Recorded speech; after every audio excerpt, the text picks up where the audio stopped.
안녕하세요. 네, 손안의 책방입니다. 오늘 소개할 책은 동물농장입니다. 지은이는 조지오엘, 옮긴이는 도정일, 발행은 믿음사입니다. 이 책은 풍자 우화를 통한 사회 비판을 담은 기념비적 소설이죠. 미국에서는 동물 이야기가 팔리지 않습니다. 정치 상황상 해당 작품은 출간이 어렵겠습니다. 작가가 영국과 미국의 출판사들에 수없이 투고했지만 몽땅 퇴짜를 받은 작품입니다.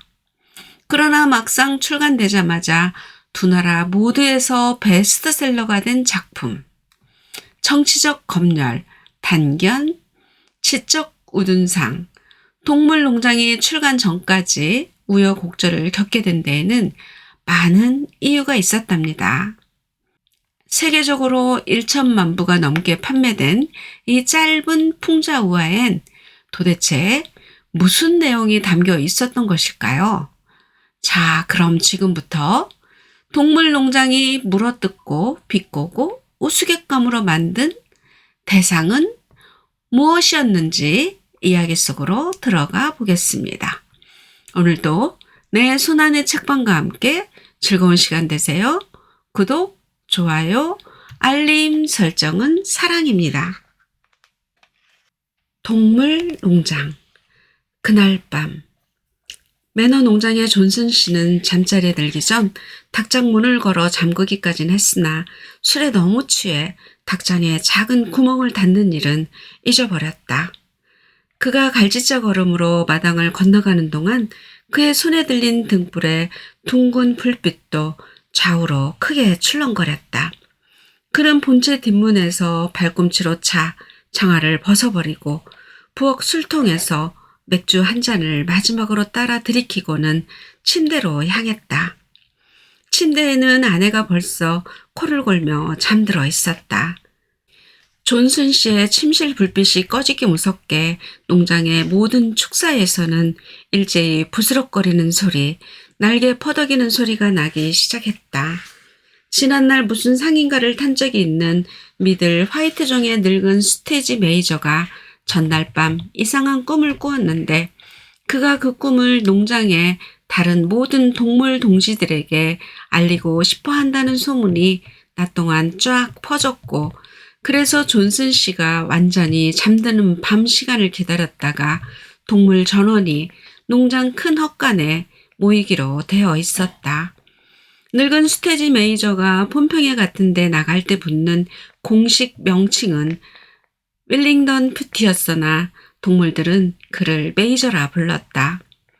농장 동물들은 그를 퍽 존경하고 있던 터라 그의 얘기를 듣기 위해서라면 모두 1시간의 잠쯤은 희생할 용의가 있었다. 너울다란 헛간 한쪽에는 대들보에 매달린 등불 밑으로 제법 높지막하게 연단 비슷한 것이 만들어져 있었고 늙은 메이저가 거기 벌써 집단을 깔고 편안히 좌정해 있었다. 그는 12살로 최근 몸이 좀 붓고 이빨은 한 번도 자른 적이 없지만 여전히 현명하고 자애롭고 위엄이 넘쳐 보였다. 헛간에는 금세 농장 동물들이 하나둘 모여들어 제각각 자기 방식대로 자리를 잡고 앉았다. 맨 먼저 도착한 것은 블루벨, 제시, 핀처라는 이름의 3마리 개들이었다. 이어 돼지들이 들어와 연단 바로 앞에 집단 위에 자리 잡았다. 암탉들은 창턱에 올라앉고 비둘기들은 석 아래로 올라가고 양과 암소들은 돼지들 뒤쪽에 앉아 벌써 새김질을 시작할 참이었다.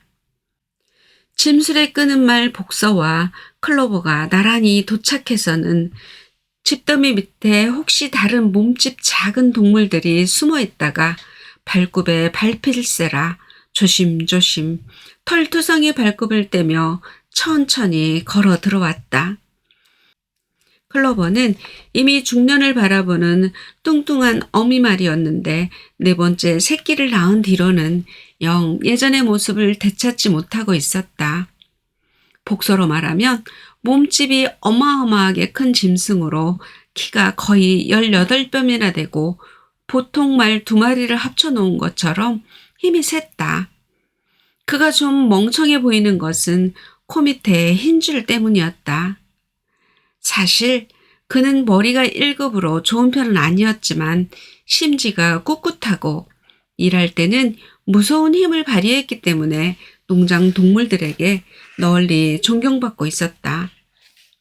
그들에 이어 당도한 것은 흰 염소 뮤리얼과 당나귀 벤저민이었다. 당나귀 벤저민은 농장에서 나이가 가장 많고 성질도 제일 고약했다. 그는 좀채 입을 떼는 일이 없었지만 뗐다 하면 시큼 씁쓸한 논평을 내뱉기에 일쑤였다.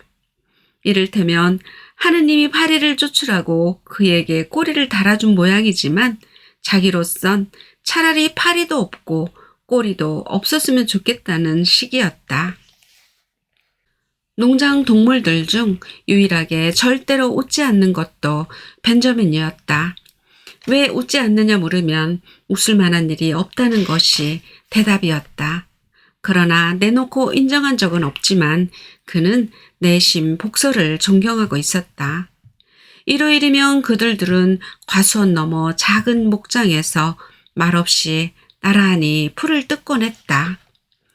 복서와 클로버가 자리를 잡고 앉자 이번에는 어미 잃은 새끼 오리 한 떼가 헛간으로 몰려들어 밟히지 않을 자리를 찾느라 이리저리 삐약거리며 돌아다녔다. 클로버가 커다란 앞발로 울타리를 만들어주자 새끼 오리들은 그 안에 들어가 금세 잠이 들었다. 마지막 순간에 도착한 것은 존슨 씨의 경마차를 끄는 아리답지만 머리는 텅 빈 흰색 암말 몰리였다. 몰리는 각설탕 덩어리를 씹으며 아주 우아한 맵시로 걸어 들어왔다. 그녀는 앞쪽 연당 가까운 곳에 자리를 잡고 앉아 흰 갈기를 펄럭이기 시작했다. 그 갈기에 달린 빨간 댕기를 자랑하고 싶어서였다. 맨 마지막 참석자는 고양이였다. 그녀는 늘 그렇듯 제일 따스한 자리가 어딜까 두리번거리다 복서와 클로버 사이로 비집고 들어갔다. 거기서 그녀는 메이저의 연설이 끝날 때까지 한마디도 듣지 않고 혼자 꼬르륵거렸다. 길든 큰 까마귀 모지스만 빼고 농장의 동물 모두가 참석했다. 큰 까마귀 모지스는 존슨 씨의 본체 뒷문 횃대에서 자고 있었다. 동물들이 모두 편히 좌장하고 연설을 들을 준비가 된 것을 보자 메이저는 목청을 다듬어 말하기 시작했다. 동무들, 여러분은 모두 내가 지난밤에 꾼 이상한 꿈 소문을 들었을 겁니다. 하나 꿈 얘기는 좀 이따 하기로 하고 우선 다른 얘기부터 좀 할까 하오. 동무들, 내가 여러분과 함께 지낼 날은 앞으로 얼마 남지 않았어. 나는 내가 한평생 터득한 지혜를 죽기 전에 여러 동무들에게 전해주는 것이 내 의무라 생각하오. 나는 오래 살았고 돼지우리에 혼자 누워 오랜 시간 생각도 많이 해보았어. 나는 지금 생존해 있는 어느 누구 못지않게 우리 동물들의 삶이 어떤 것인지 잘 알고 있다고 생각하오. 내가 오늘 여러 동무들에게 말하고 싶은 것도 바로 그것이오. 자, 동물들의 삶이 어떻습니까? 우리 똑바로 봅시다. 우리의 삶은 비참하고 고달프고 짤소. 우리는 태어나 몸뚱이에 숨이 떨어지지 않을 정도의 먹이만을 얻어먹고 숨 쉴 수 있는 자들은 마지막 힘이 붙어있는 순간까지 일을 해야 하오. 그러다가 이제 아무 쓸모도 없다고 여겨지면 그날로 우리는 아주 참혹하게 도살당합니다. 영국의 모든 동물들은 1살 이후로는 행복이니 여간이 하는 것의 의미를 알지 못합니다. 영국의 어느 동물도 자유롭지 못합니다. 비참과 노예 상태, 그게 우리 동물의 삶입니다. 이건 아주 명백한 진실이요. 하지만 그게 자연 질서일까요? 우리가 사는 이 영국 땅이 너무 가난해서 거기 사는 것들에게 품위 있는 삶을 허락하지 않기 때문일까요? 동무들, 그게 아닙니다. 천만에. 결코 그게 아니죠. 영국은 땅이 기름지고 기후도 좋아서 지금보다 훨씬 더 많은 수의 동물들이 있다 해도 그들에게 먹을 것을 충분히 제공할 수 있습니다. 우리가 살고 있는 이 매너 농장만 해도 말 12마리, 암소 20마리, 양 수백 마리에게 상상 이상의 안락하고 품위 있는 삶을 보장해 줄 수 있습니다. 그런데 우리는 왜 계속 이 비참한 조건 속에서 살아야 하는 겁니까? 이유는 간단합니다. 우리가 노동해서 생산한 것을 인간들이 몽땅 도둑질해 가기 때문입니다. 동무들, 우리 문제에 대한 해답은 바로 거기 있어. 한마디로 문제의 핵심은 인간이요. 인간은 우리의 진정한 적이자 유일한 적입니다.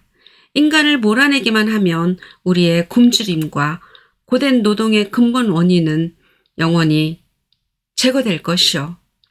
인간은 생산하지 않으면서 소비하는 유일한 동물입니다. 그는 젖을 생산하지도 않고 달걀을 낳지도 않으며 힘이 붙여 쟁기도 끌지 못하고 토끼를 잡을 만큼 빨리 뛰지도 못합니다. 그러면서 그는 모든 동물의 주인입니다. 그는 동물들을 부려먹고는 굶어 죽지 않을 만큼의 먹이만 주고 나머지는 모두 자기가 챙깁니다.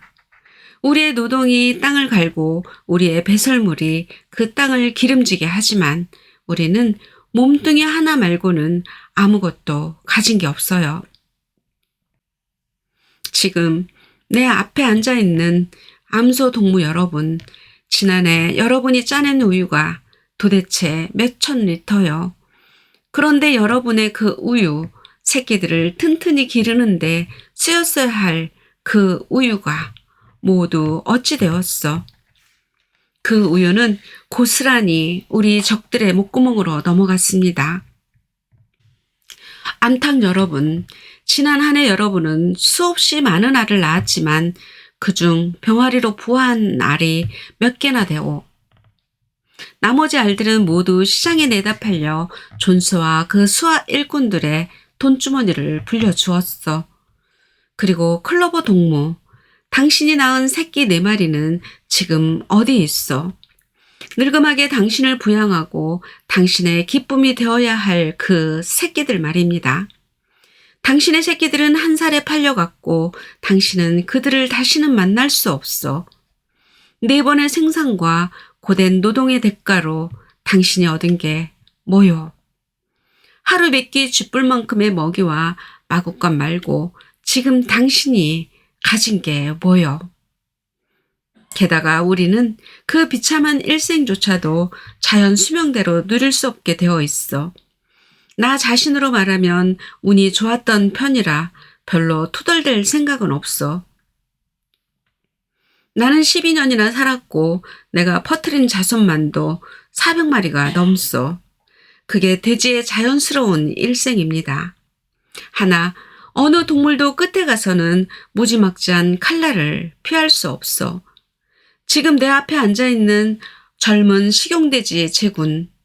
그대들은 1년 안에 도살장에 끌려가 울부짖으며 숨줄이 끊기게 될 것이요. 우리 동물들은 아무도 그 끔찍한 최후를 피할 수 없어. 암소, 돼지, 암탉, 양 모두가 그렇소. 말과 개들이라 해서 팔자가 더 낫다고 할 수는 없어. 거기 앉은 복소동무, 당신의 그 우람한 근육에서 힘이 빠지는 날 존스는 당신을 페마 도축업자에게 팔아 넘길 것이고 업자는 당신의 목을 따고 절절 끓는 물에 삶아 여우 사냥개용 먹이를 만들 거요. 개들은 나이 들고 이빨이 빠지면 존스가 목에 벽돌장을 달아 근처 연못에 빠뜨릴 것이요. 그러므로 동무 여러분, 우리 삶의 이 모든 불행이 인간의 행포 때문이라는 게 너무도 명백하지 않소? 인간을 제거하기만 하면 우리의 노동 생산물은 모두 우리 것이 됩니다. 하룻밤 사이에 우리는 부자가 되고 자유로워집니다. 그렇다면 우리가 할 일이 무엇입니까? 우리는 온 신명을 바쳐 인간이라는 종자를 뒤집어 엎는 일에 나서야 합니다. 동무들, 이것이 내가 여러분에게 주는 메시지요. 반란을 일으키라, 반란을. 물론 그 반란이 언제 일어날지 나로선 알 수 없어. 일주일 후일 수도 있고 100년 후일 수도 있어. 하지만 머잖아 정의의 날이 올 것이라는 사실만은 지금 내가 발밑에 지푸라기를 보듯 확실한 일이요. 동무들, 여러분의 남은 생 동안 그 목표에서 눈을 떼지 마시오. 무엇보다도 나의 이 메시지를 다음 세대에 전해주어 미래의 모든 세대가 승리의 날까지 투쟁을 계속할 수 있게 하시오. 그리고 동무들, 여러분의 결의가 결코 흔들려서는 안 된다는 걸 기억하시오. 헛된 얘기에 솔깃해서 길을 잃고 헤매면 안 됩니다. 인간과 동물은 공동의 이해관계를 갖고 있다. 한쪽의 번영이 곧 다른 쪽의 번영이기도 하다. 따위의 말을 인간들이 하더라도 그 말을 믿지 마시오. 그건 모두 거짓말이요. 인간은 인간 말고는 그 어떤 동물의 이익에도 봉사하지 않습니다. 그러므로 우리 동물들에게는 완벽한 단결과 투쟁을 통한 완벽한 동지애가 필요하오. 모든 인간은 우리의 적이며 모든 동물은 우리의 동지입니다. 연설이 이 대목에 이르자 우레 같은 함성이 일었다. 메이저가 연설하는 동안 커다란 쥐 4마리가 구멍에서 기어나와 엉덩이를 깔고 앉은 자세로 연설을 듣고 있다가 거기 와 있던 개들의 눈에 띄었다. 재빨리 구멍 속으로 도망쳐 들어가지 않았더라면 쥐들은 목숨을 부지하기 어려웠을 것이다. 메이저는 앞발을 들어 좌중을 진정시켰다. 동무들, 결정해야 할 문제가 하나 생겼어. 쥐, 산토끼 같은 동물은 우리의 동지입니까? 적입니까? 우리 이 문제를 투표에 붙입시다. 오늘 모임에 이 문제를 상정하겠어. 쥐는 우리의 친구입니까? 당장 투표가 실시되었고 압도적 다수가 쥐도 친구라는 쪽으로 쏠렸다. 반대표는 4뿐이었다. 그 4표는 개 3마리와 고양이가 던진 것이었다. 고양이는 양쪽 모두에 투표했음이 나중에 발각되었다. 메이저는 말을 계속했다. 이제 별로 더 할 얘기가 없어. 다시 한번 말하지만 인간과 인간의 방식에 대한 여러분의 적개심을 버리지 마시오. 2발로 걷는 것은 모두 우리의 적입니다. 4발로 걷거나 날개를 가진 것은 모두 우리의 친구입니다. 인간에 맞서 싸울 때 우리 동물들이 결코 인간을 닮아서는 안 된다는 점도 기억하시오. 여러분이 그를 정복하더라도 절대로 그의 악한 짓거리들을 모방해서는 안 됩니다. 동물은 어느 누구도 집안에 살아선 안 되며 침대에서 자도 안 되고 옷을 입거나 술 마시고 담배 피우고 돈을 만져서도 안 됩니다. 장사에 손대서도 안 돼요. 인간의 모든 습관은 사악합니다. 무엇보다 동물은 동족을 포갑해서는 안 됩니다. 힘이 세건 약하건 똑똑하건 똑똑지 않건 간에 우리는 모두 형제입니다. 동물은 어느 누구도 다른 동물을 죽여선 안 됩니다. 모든 동물은 평등합니다. 자, 이제 여러분, 지금부터 어젯밤에 내 꿈 얘기를 하겠어.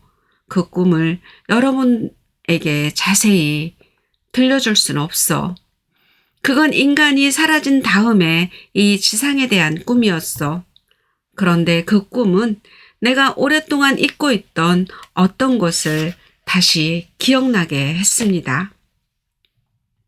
오래전 내가 아직 새끼 돼지였을 적에 내 어머니와 동네 암태지들은 오래된 노래 한 곡을 부르곤 했는데 그들이 아는 건 곡조와 가사의 첫 세 마디 말뿐이었어. 나도 어릴 때 그 곡을 알고 있었지만 그 후 기억에서 사라지고 말았어. 그런데 어젯밤 꿈에서 그 가락이 되돌아온 것이요. 그뿐이 아닙니다. 잊혔던 가사가 꿈에서 다시 생각난 겁니다. 그래요. 그 옛날 동물들이 불렀던 노래의 바로 그 가사. 그 후 여러 세대가 잊어버렸던 그 가사가 말입니다. 동무들, 지금 그 노래를 여러분들에게 들려주겠어.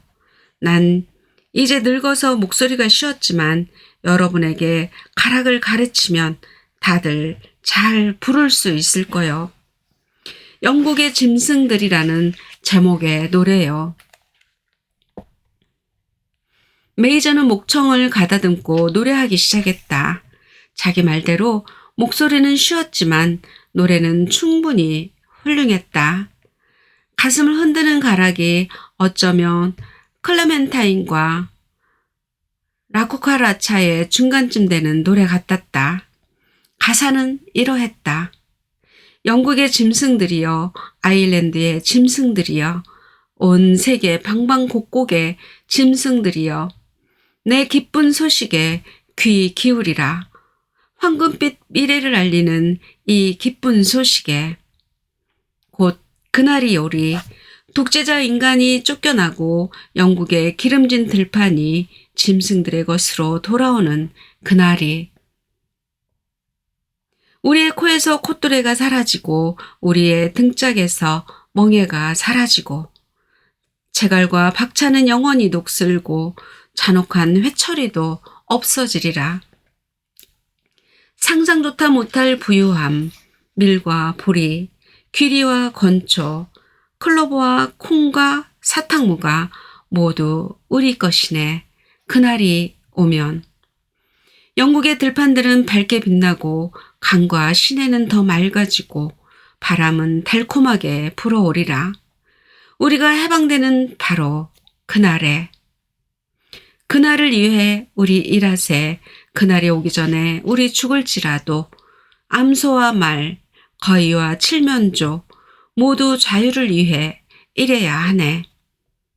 영국의 짐승들이여, 아일랜드의 짐승들이여, 세계 방방곡곡의 짐승들이여, 내 말을 들으라. 그리고 전파하라. 미래에 올 그 황금의 날 소식을. 늙은 메이저의 노래에 동물들은 흥분했다. 메이저가 노래를 끝내기도 전에 벌써 동물들은 노래를 따라 부르고 있었다. 동물들 중 가장 머리 나쁜 축들도 이미 곡절을 익히고 몇 마디 가사까지 읊조렸다. 돼지와 개들처럼 머리 좋은 동물들은 몇 분 안 되어 가사를 몽땅 외웠다. 그러고 나서 두세 번 연습이 끝나자 온 농장이 영국의 짐승들을 우렁차게 합창했다. 암소들은 음매음매, 개들은 낑낑, 양들은 매매, 말들은 힝힝, 새끼 오리들은 꾀꾀거리며 노래했다. 모두 노래에 너무 흥이 나서 5번을 연거푸 합창했고 도중에 방해만 없었더라면 노래는 밤새 계속됐을 것이다.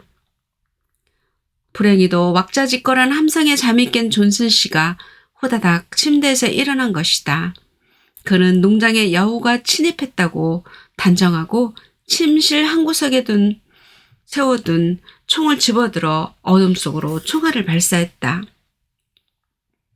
산탄 총알들이 헛간벽에 날아가 박혔고 동물들의 모임은 부랴부랴 끝이 났다. 모두가 서둘러 담자리에 들었다. 날 짐승들은 횃대로 꽁충 올라앉고 그 밖의 동물들은 집 단위로 몸을 뉘었다. 온 농장은 순식간에 잠이 들었다.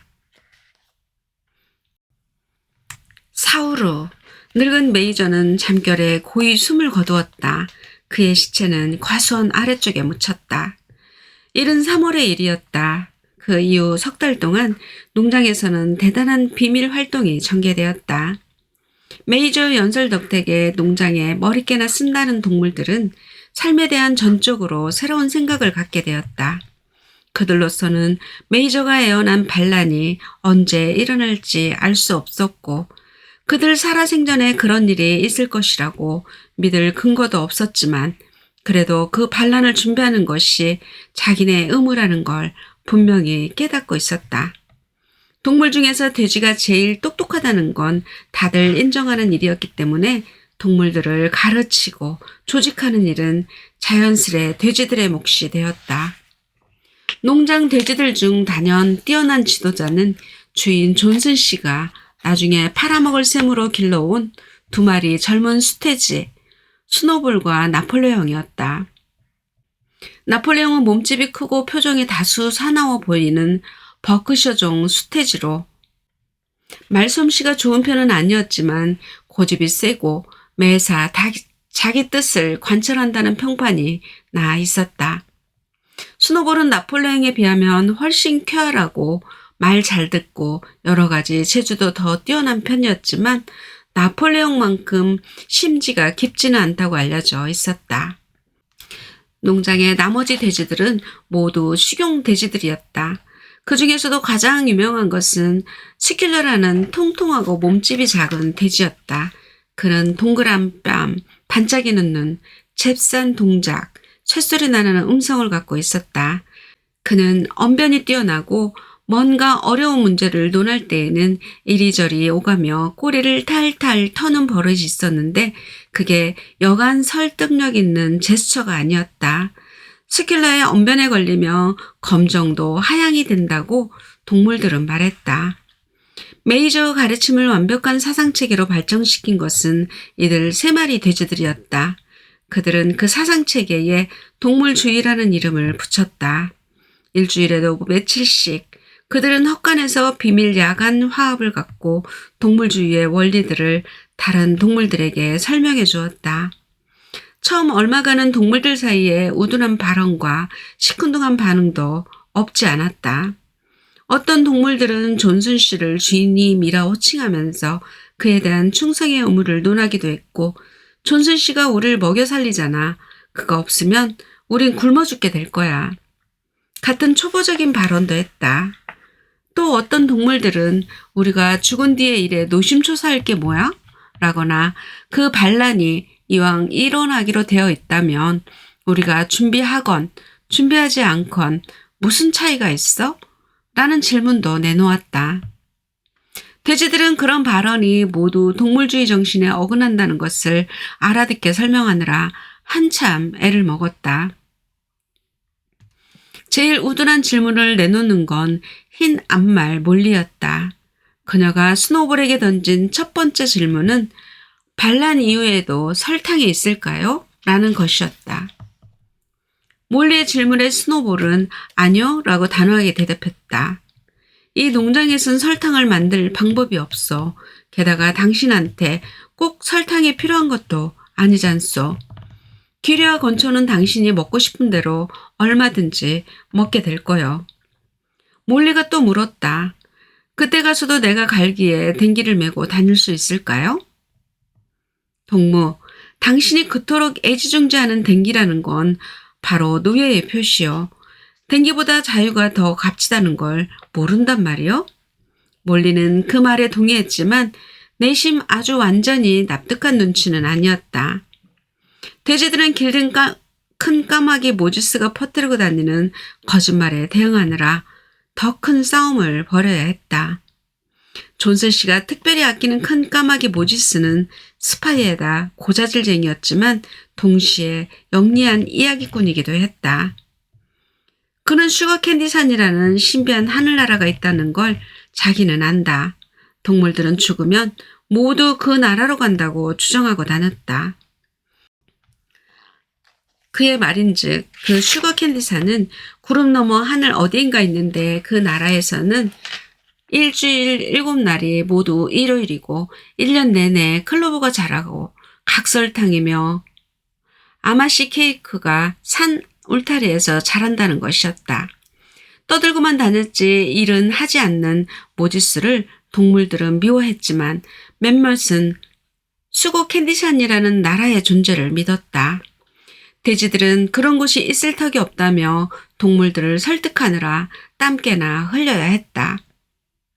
돼지들의 가장 충실한 제자는 짐술에 끄는 말 복서와 클로버였다.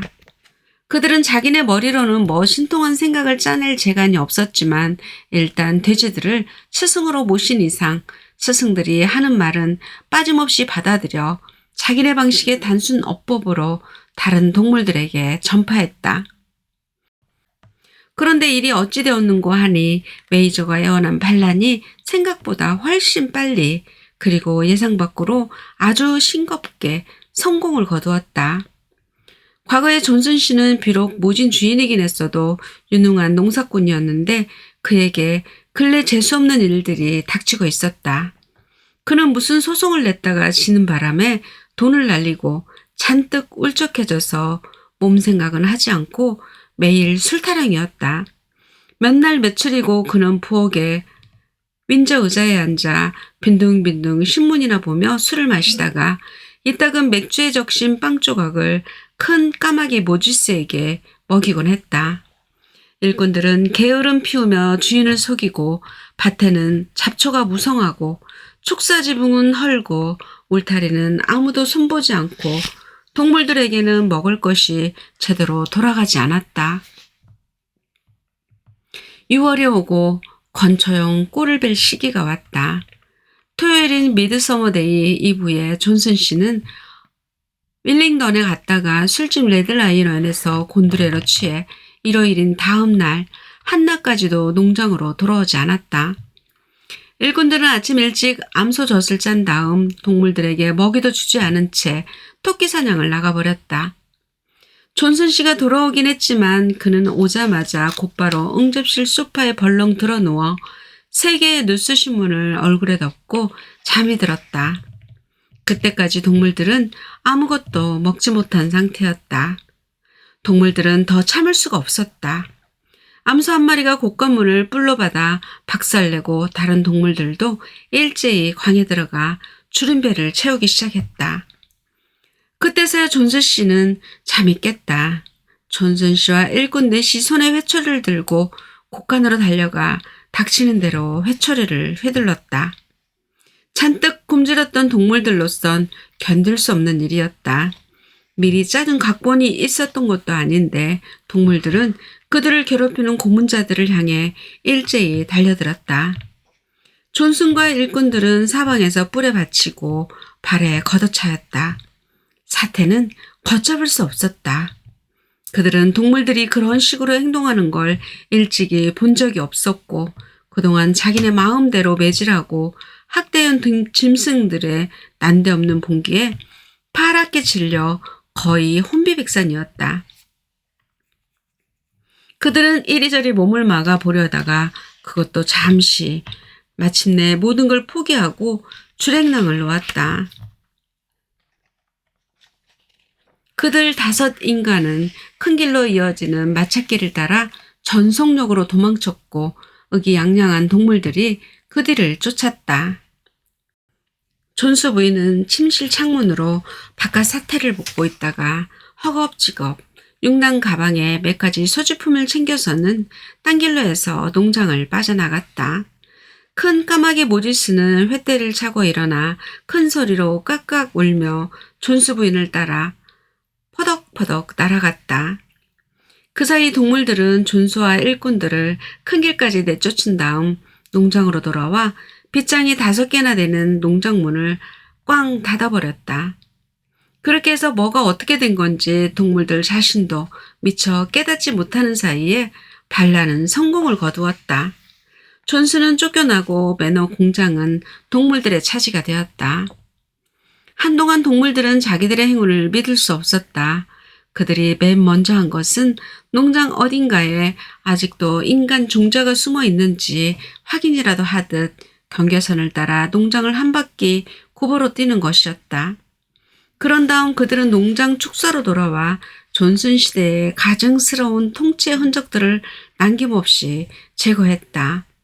마구간 한쪽 끝에 각종 멍에와 마구를 넣어둔 방이 있었는데 동물들은 그 방을 부수고 들어가 제갈, 콧뚜레, 개사슬, 존스가 돼지와 양들을 거시할 때 쓰던 끔찍한 칼 등등의 도구들을 꺼내다가 우물에 던져버렸다.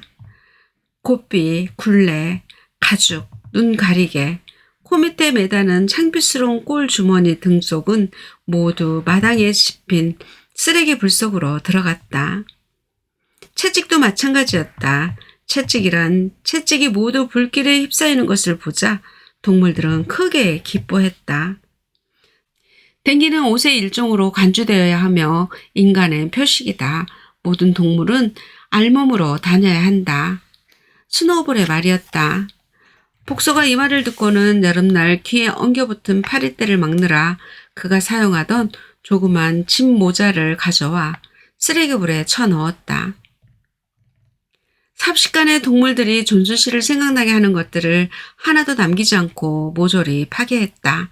그런 다음 지도자 나폴레옹은 동물들을 곳간으로 데리고 가 평소 2배 분량의 옥수수 먹이를 나눠주고 개들에게는 먹이 비스킷 2개씩을 주었다. 이어 그들은 영국의 짐승들을 처음부터 끝까지 7번 연창했다. 그러는 사이에 밤이 오고 동물들은 각자 자기 처소로 돌아가 잠자리에 들었다. 지금까지 한 번도 경험해보지 못한 편안한 잠이었다. 새벽이 되자 동물들은 다른 때와 마찬가지로 잠이 깼다. 그들은 전날 있었던 영광스러운 일을 문득 기억해내고는 모두 한다름의 목초지로 달려나갔다. 목초지 조금 아래쪽에는 농장 전체를 내려다볼 수 있는 조그만 둔덕이 하나 있었다. 동물들은 그 둔덕이로 달려 올라가 맑은 아침 햇살 속에서 사방을 휘휘 둘러보았다. 그랬다. 모두가 그들의 것이었다. 눈에 들어오는 것은 모두 그들의 것이었다. 그 생각을 하자 동물들은 신명이 나서 깡충대기도 하고 흥분을 참지 못해 허공으로 뛰어오르기도 했다. 그들은 이슬에 몸을 굴리고 여름날 아침에 달콤한 풀을 한 입씩 뜯기도 하고 검은 흙더미를 차올려 보거나 물씬한 흙 냄새를 맡아보기도 했다. 동물들은 다시 농장으로 돌아가 마치 지금까지 한 번도 보지 못하던 것을 다하기라도 하듯 소리 없이 감탄하면서 경작지, 건초용 풀밭, 과수원, 물웅덩이, 덤불 등 농장 전체를 시찰했다. 그들은 농장의 그 모든 것들이 이제 자기네 것이라는 사실이 도무지 믿기지 않았다. 이어 그들은 농장 건물들 쪽으로 발을 옮겼다. 존스 부부가 살던 본체 건물의 문 앞에 이르자 동물들은 잠자코 발길을 멈추었다. 그 농가도 이젠 그들의 것이었다. 그러나 그들은 선뜻 집 안으로 들어서기가 두려웠다. 하지만 잠시 후 스노볼과 나폴레옹이 어깨로 문을 밀어젖히고 동물들은 한 줄로 서서 안으로 들어갔다. 그들은 집안 물건들을 다치지 않게 조심하면서 발끝으로 걸어 이방 저방을 구경했다. 말소리 내기도 겁나 그들은 소곤소곤 귀옛말로 속삭이며 깃털 매트리스를 깐 침대, 거울 유리, 말총 소파, 브로셀 용단, 응접실 맨틀피스 위에 빅토리아 여왕 석판 인쇄 초성화 등 믿을 수 없을 만큼 사치스러운 집안 내부를 놀란 눈으로 둘러보았다. 계단을 내려오는데 흰 남말 몰리가 보이지 않았다.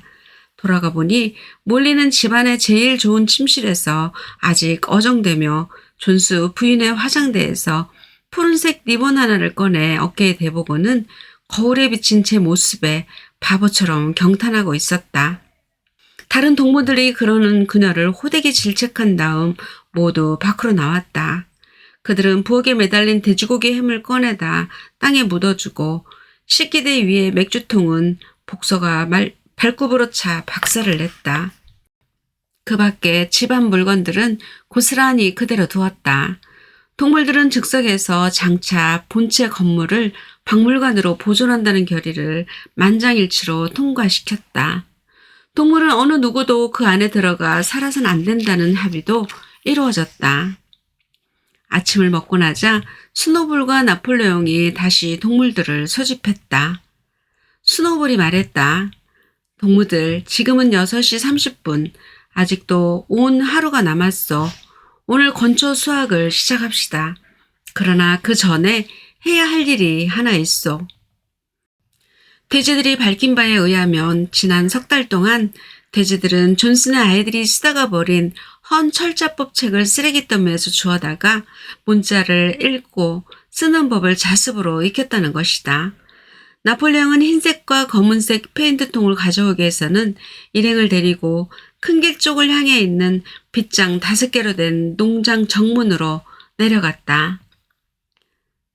스노볼이 돼지 발굽의 두 관절 사이에 붓을 끼고 정문 맨 꼭대기 빗장에 쓰인 매너 농장이라는 글자를 지운 다음 동물 농장이라고 고쳐 써 넣었다. 이제부턴 그게 농장의 새 이름이었다. 동물들이 다시 농장 축사에 이르자 스노볼과 나폴레옹이 사다리를 가져오라 해서 헛간 한쪽 벽 끝에 세웠다. 그들은 지난 석 달 동안 돼지들이 열심히 공부한 끝에 동물주의 원리들을 7계명으로 줄일 수 있게 되었노라 설명했다. 그 7계명을 지금 헛간 벽에 써놓기로 한다. 그 계명들은 이 순간부터 동물 농장의 모든 동물들이 준수해야 할 불가변의 법률이 된다고 그들은 말했다. 돼지가 사다리 위에서 몸을 가누기란 쉬운 일이 아니었으므로 스노볼은 약간의 고생 끝에 어렵사리 사다리를 타고 올라가 그 7계명을 쓰기 시작했고 스킬러가 사다리 메칸 밑에 서서 페인트통을 들어주었다. 계명은 타르치를 해놓아 시커먼 헛간벽에 흰 페인트 글씨로 큼직큼직 써놓아 30m 밖에서도 읽을 수 있었다. 계명의 내용은 이러했다. 7계명 1. 무엇이건 2발로 걷는 것은 적이다. 2. 무엇이건 4발로 걷거나 날개를 가진 것은 친구다. 3. 어떤 동물도 옷을 입어서는 안 된다. 4. 어떤 동물도 침대에서 자서는 안 된다. 5. 어떤 동물도 술을 마시면 안 된다. 6. 어떤 동물도 다른 동물을 죽여서는 안 된다. 7. 모든 동물은 평등하다. 깔끔하게 잘 쓴 글씨였다. 친구라는 단어에 철자 순서가 하나 뒤바뀌어 친구가 되고 S자 하나가 좌우로 뒤집혀진 걸 빼고는 모든 철자가 정확했다. 스노볼이 다른 동물들을 위해 7계명을 큰 소리로 읽어주었다. 동물들은 완전한 동의의 표시로 고개를 끄덕였고 머리 좋은 녀석들은 벌써 그 계명들을 줄줄 외웠다. 스노볼이 붓을 내려놓으며 말했다. 자, 동무들, 이제 풀밭으로 갑시다. 오늘 우리는 존스와 그의 일꾼들보다 더 빠른 속도로 건초 수확을 끝내어 우리의 명예를 살립시다. 그 순간 그때까지 다소 불안한 기색을 보여오던 암소 3마리가 엄매하고 큰 소리를 내질렀다. 그 암소들은 꼬박 24시간 동안 젖을 짜지 않아 젖통이 터질 지경이었던 것이다. 잠시 생각한 끝에 돼지들은 양동이를 가져오게 해서 제법 솜씨 있게 젖을 짰다. 돼지 발굽은 그 일을 하는 데는 아주 안성맞춤이었다. 약간 거품이 뜬 크림색 진한 우유가 5짱동이나 되었고 많은 동물들이 상당한 관심을 갖고 우유통들을 바라보았다. 저 우유는 다 어떡할 참이야? 누군가가 물었다. 존스는 우리 먹이에 가끔 우유를 타 주었는데 하고 암탉 하나가 말했다. 우유에 신경 쓸 거 없어 동무들. 나폴레옹이 우유 양동이 앞으로 나서며 말했다. 우유 걱정은 하지 말아요. 건초 수확이 더 중요합니다. 스노볼 동무가 여러분을 인도할 거요. 난 좀 이따 뒤따라가겠어. 자, 동무들, 앞으로 풀밭이 기다리고 있어. 동물들은 건초용 꼴을 베기 위해 풀밭으로 전진했다. 저녁 때 그들이 돌아와 보니 우유는 어디론가 사라지고 없었다.